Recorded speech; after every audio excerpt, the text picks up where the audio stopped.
Lea has worked in leadership roles for over 20 years. She has been a well-recognized expert in the field of emotional intelligence for the past 12 years. She has presented at conferences throughout North America and around the world to peers, earning her the moniker Emotional Intelligence in Action.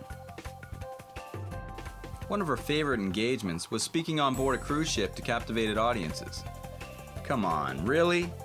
Where are they gonna go? Her dynamic delivery, humor, and warmth leave audiences with the inspiration to make positive changes and the strategies to make it happen. Excellent and engaging, Lea demonstrates what she professes. Lea is an expert with over 12 years' experience.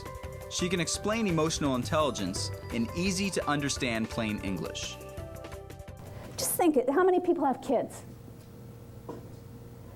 How many, like the first time they ask you something, it's just annoying, right? First time they ask, by the fifth time, you're kind of getting to that line.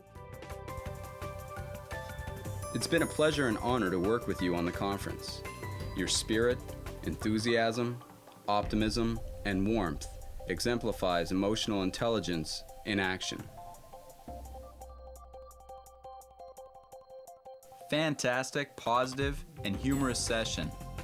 I very much enjoyed Lea.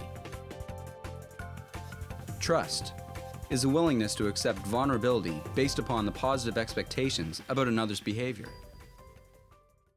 My husband Rick and I had gone out for dinner with a good friend of ours, Keith. Now, Keith was also a client, really conservative.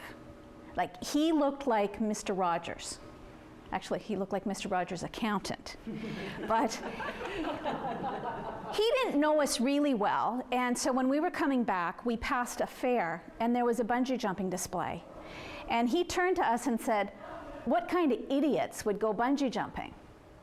And without looking at each other, Rick and I said in unison, "We would."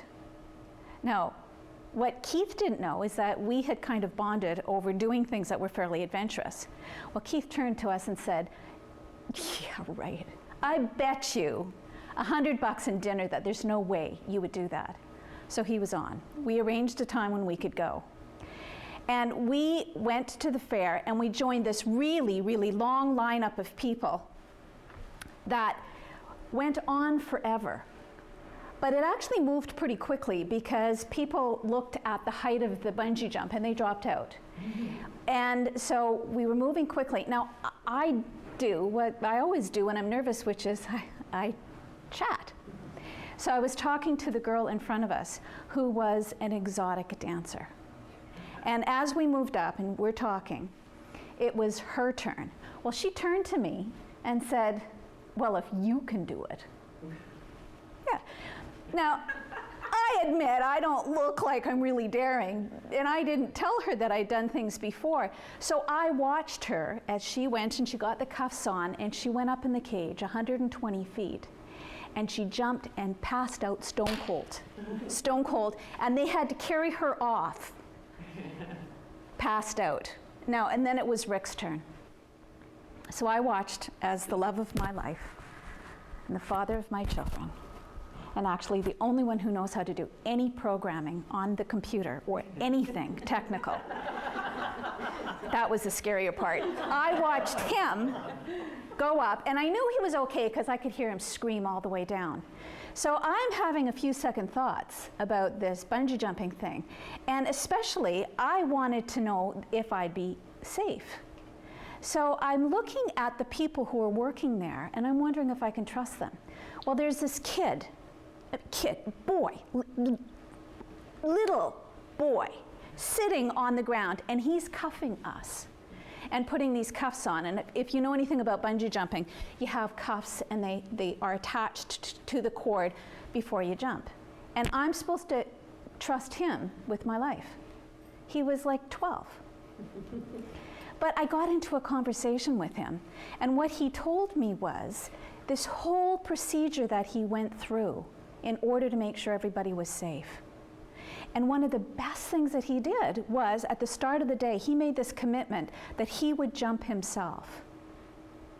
Now that's commitment. So I felt pretty good. He knew what he was doing. So then you have these little ankle things, and you have to hop like this into the cage. And there is another girl, again, 12, Katie, pigtails. She looks like the girl in the Wendy's commercial. And she's operating the heavy machinery that takes us up 120 feet. And so I'm talking to her to see if, if I can trust her. Well, I finally said, and I'm white. I'm scared stiff. And I looked at her and I said, "It's okay, Katie, I trust you." And she reached out and she put her hand on my shoulder and said, "That's great, but it's more important that you trust yourself. Because if you don't want to do this, there's no shame in coming down. A lot of people do. If you're okay with this, trust me, we've made sure you're safe." And so I had the decision to make. So you look down. 120 feet's a long way down.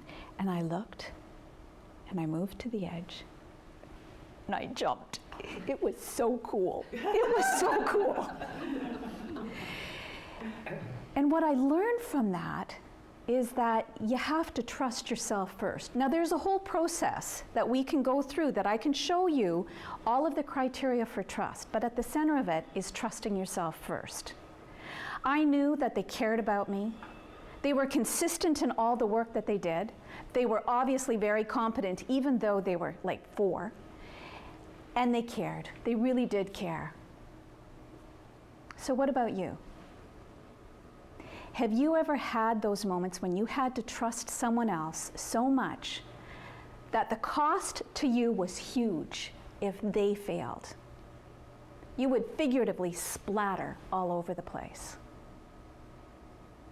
Well, in order to trust, you have to be able to understand yourself, and you have to be able to understand others. And that's a function of your emotional intelligence.